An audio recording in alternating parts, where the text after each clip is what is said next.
Here we go again, guys, back with more Pro Cycle Manager career mode. We've reached our next objective, which is the Post-Danmark run, or the Tour of Denmark. We need to get a stage win. Our best sprint is actually in great shape this time, but first of all I wanted to show you guys some of the transfers I have made for next seasons. I would like you guys to leave down in comments what transfers I should make for season 3, because once this is coming out I'll probably be recording in about April, March of season 3. So that's about the right time for you two guys to listen to suggestions. But I can show you what I signed for now. I haven't really had that big of a budget to sign riders with. Where is it? It's under transfers, right? Yeah, you can see here. I've extended my contract with Marco Heiler. He finally accepted, and thankfully TINKOFF accepted my contract offer as well. He's up to 79 sprint, 82 acceleration right now. Great stats for only 23-year-old rider. He's going to be so good for me in a lot of years. Willard is another 20-year-old sprinter with 75 sprint. I'm thinking he's going to be around 80-82 sprints once he reaches like 25 years of age. He could be really great as well. Maybe even the captain of one of the Grand Tours, which is of course my objective later on. Then I signed a German rider, the best guy he is. I actually found him on my development team, and he's proven to be pretty good so far. Of course I haven't seen him yet, but he's the best time on my team. 69 mountain, 70 hill, 72 time trial. Can be a pretty good rider. And another guy for the hills, Sam Omen. I was actually looking at him before the season even started, but I just didn't have room for him in my budget. So I signed him now, still the same price, so 74 hill, that's almost one of the best guys on my team. And yeah, he's my team so far for the next season. Guys who's leaving, we can see on the contract here that we have TINKOFF leaving for Dan Albertson and Mauricio Cast leaving for Boargon. I haven't been satisfied with this guy's performance. He's simply not going to be good enough. He's a German rider, and that's pretty much the only reason why I even had him at the beginning. I don't think he's going to be a future stage winner in the Tour de France, which is why I'm leaving him behind. But yeah, that's it for now. Let's get the first stage started. And here we have the profile for the first stage. Actually, my hometown. This is where I live, Esbjerg, Denmark. And we of course have to pick our best guys here. So we are picking both Marco Heiler, who's in great shape, but he's I think having headache here. But we'll also pick TINKOFF. So we'll pick these two off, because you can see the reason why TINKOFF and Heiler is getting in great shape right now is because we have the Vattenfall Cyclassics, our homeland World Tour race. So we really want to be in great shape for when that comes up. For now, let's just pick some good time trial riders as well. Let's pick Herklotz, because that's the time trial which pretty much will decide who wins overall. But we just need to try the stage win, and let's get the first race started. Okay, last 15 kilometers now. We can start slow to great sprint train here around 100 meters. Here we go. Put a TINKOFF on my next best sprinter, Heiler on Højgaard on Vilvold, my 4 best sprinters in the peloton. Then we have Vilvold here, who I think actually they didn't change. That's so annoying. Okay, TINKOFF on Heiler. Then Heiler had to click down here apparently. Put him on Højgaard. Then put Højgaard on Vilvold, and then Vilvold can pick Pinot up here because he's like in the back of the group. And some rider fell behind. Okay, Vilvold apparently didn't like to go on the wheel of, and Højgaard has to go on the wheel of Vilvold now. Now he will fall back, and this will ruin our train so badly, but that's all I can do right now. Cost a bit of energy as well, which is annoying for Højgaard. But you can sit here for a bit and regain some of it. The biggest threat in this group is actually Pilucci, who has 79 sprints, just as me. So I'm excited to see what he can come up with for this final sprint. Right now it's just about waiting. And timing. Timing is everything right now. Right now I feel like I'm perfectly placed. TINKOFF just take a really long lead out front here, and Cast as well, so he can stay out in front for as long as possible right here. This will mean that Vilvold can go as late as possible. I feel like he should go to the left here, and then I should now, where's Vilvold? There he is. I should now lead up 7 kilometers to go. I feel like that's great timing. I just have to Heiler that has to start sprinting with 3 kilometers, and then TINKOFF at about 1.5, 2. But I feel like TINKOFF might be stuck here. Hopefully he isn't too stuck.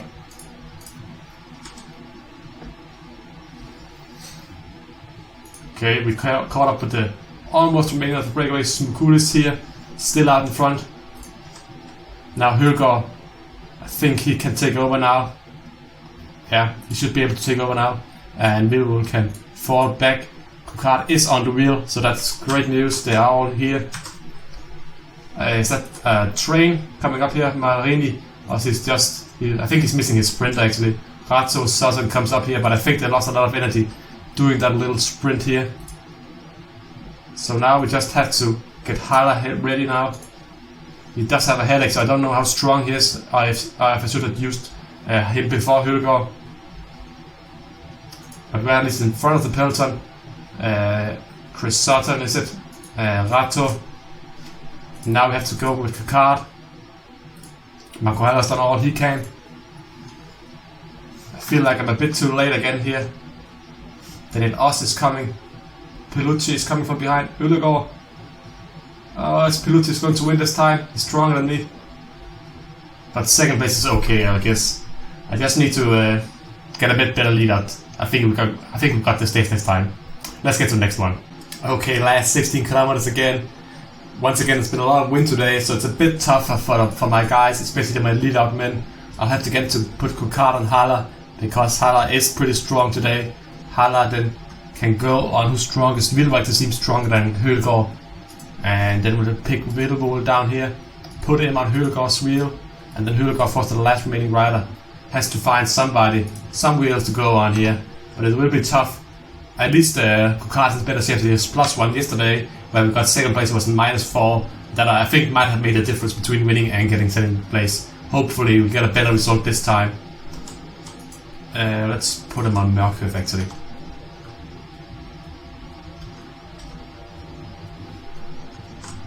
Oh, TINKOFF Saxo with a bit of acceleration there. You can already see Højgaard is almost completely dead by sitting out here in front.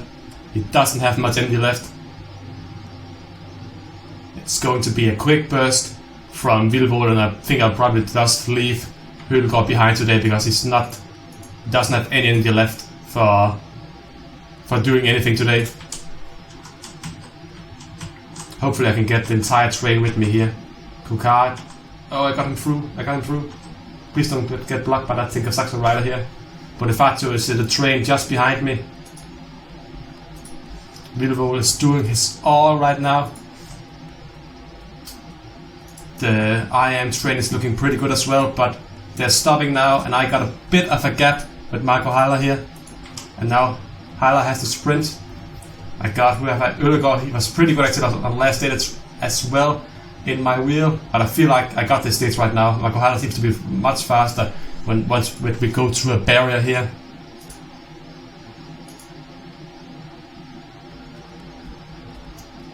Ødegaard tries to go past, but Kokard is stronger, and I think I will take that important stage win today. That gives me the sponsor objective done with, and 2 guys in top 3, unless some of these guys come and overtake. Pelucci was nowhere close today as Haller enters the barrier. Usual Pro Cycling Manager box almost actually overtakes Ødegaard as well at the end, but he takes 3rd place and 1st place. Wilwijk actually managed to get top 10 as well. Pretty impressive. You can see a lot of riders were really struggling with the win today. Have some riders back here, for example, were really going fast. Let's see how far Kransen can actually make it up just by attacking and sprinting here at the end. How many places or time he can get. Almost 40 seconds on the guys behind him at the moment. But yeah, that's it for this stage. I don't know if we'll do more of the stages, because I think we'll do 1 more stage, or maybe 2 more actually. This is stage 3. It's another sprint stage, but I know this stage is actually a really exciting stage in real life. It does have a hill at the end, so I'm excited to see if it actually means anything, or just end up being the usual favorites, as you can see here, will battle for the victory. Let's try it out. Okay, it's the last 16 kilometers once again. Again, we'll create the same sprint trend. It's working last time, and it will work in this time. Kokard and Haller, that's my 2 main guys. Then we look at Haller here, and we say, who's strongest, Wilwijk or Højgaard? Looking at right here, it seems like they're really, really even. I actually think this time I might go with with Højgaard as my second to last guy, because they both seem to have more left today than they did last time.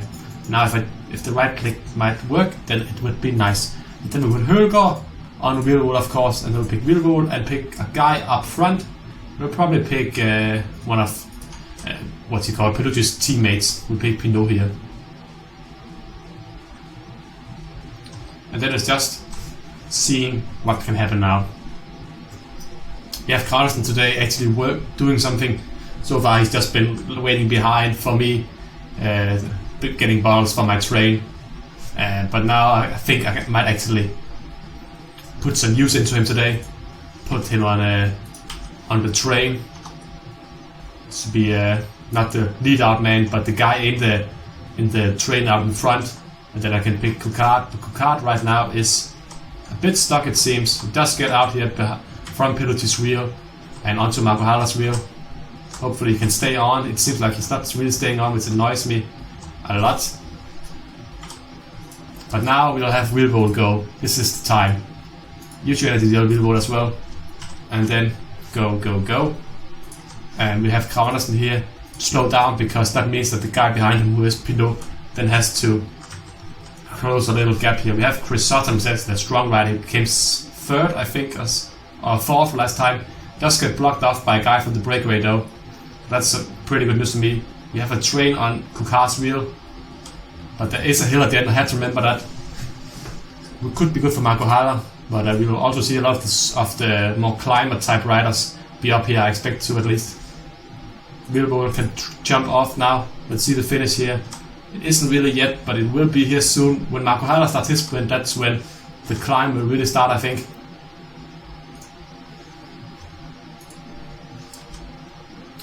And yeah, we'll just put Højgaard and Marco Haller on their sprint now. I don't really know how I'm looking at the moment. Marco Haller does sprint away actually by quite a lot here around the corner. So now Coquard can start his sprint. I don't even know if he has the ability to follow Marco Haller's wheel, but Haller is strong in the hill, 70 hill. So is Coquard though. So he will overtake him, and we will take a double victory today. Nice performance once again. Don't know if we didn't get a time gap. Sutton once again got third place. Coquard might actually be able to take this overall, because his time trial is decent. So if we get enough bonus seconds, we might be able to do so. 3 guys in top 5. Højgaard actually managed to take top 5 as well. Really impressive by him. Okay, so stage 4 ended up with a stage win for me. Marco Haller in 5th, Højgaard in 6th. Of course, recording messed up on this stage, so I just wanted to show you guys the result, because we're now heading into a time trial. I have a 20-second lead down to most of the riders. I don't know how many great time trial riders there are in here. There are some pretty good ones, but hopefully it isn't the longest time trial. You can see it right here, 14 kilometers. Hopefully my 26-second gap down to most of these riders will be enough to give me the overall victory right here. Okay, we have the final 2 riders for my team out on the course now, Marco Haller and Coquard. I'm not that hopeful actually for winning overall anymore, because Luke Durbridge is being 10th place by over 45 seconds right now. I'm 30 seconds ahead of him, and on top of that, I can win one more stage and get 10 seconds more, so I need to be under 46 seconds. I actually need to get a top 10 place with Coquard. That's going to be so difficult, considering he's not a great time trial rider at all, and I haven't really done so well with any of the other riders. The first 4 riders didn't even try for it. I did ride with Wilvold and Højgaard, and it didn't go that well, as you can see. Højgaard is not exactly the best, 62, so maybe I can cut 30 seconds off with about 3 better in time trial. It's going to be close, but we'll see what happens as we get to the first checkpoint right here and see how far we are behind. It's still Marco Haller, I don't know. I don't think he can do anything either though. So he's even worse than Højgaard. Let's see, I'm probably about 50 seconds after already here. As we get to the first time check right here. 44 seconds, yeah, as I expected. Let's see what is going on with Coquard. How far behind is he? About 34 seconds, yeah. Oh, this is going to be close at the end here. Let's see what we can do. I can only lose 12 seconds in the last half of the race. I don't think this is going to be possible. I have to go to 75 and hope that Coquard can handle a tough pace like that all the way to the finish line. It's a bit of a gamble here. Because we can already see now he's struggling right at the moment here. He's gaining on Marco Heiler, but I'm pretty sure that it won't be enough. Heiler crosses the finish line here. 1:30 after. Which means I'll probably lose about a minute and 10 seconds, I guess. A minute and 5. Yeah. So, I'm not going to win the Tour of Denmark, but I think that's pretty much the end of the video, because there's no point in even trying now on the last stage. I am, as you can see, over individual time where I'm 7th place, 3rd things after Luke Durbridge. Yeah, really no point in even doing the last stage, so I'll probably just simulate through it, and then next time we'll go to our only World Tour race of the season, which is the Vattenfall Cycling Classics. And after simulating the last stage, which I ended up winning, I moved, of course, 10 things up the rankings, up to 5th overall. Gives me some bonus again, of course, on the continental rankings, moving up a few places with Kokar, which is always a nice bonus. I really don't think. Let's actually just take a quick look at the standings. I'm pretty sure it's the what's it called, Super Prestige ranking we're actually going by, and the two best continental teams are right here right now. Europcar looking pretty solid in 1st place, and I'm in 2nd place right now. Pretty close behind is both Cofidis and Avanti Group, where Team Quebec actually surprisingly far down on the list. A bit disappointing from them.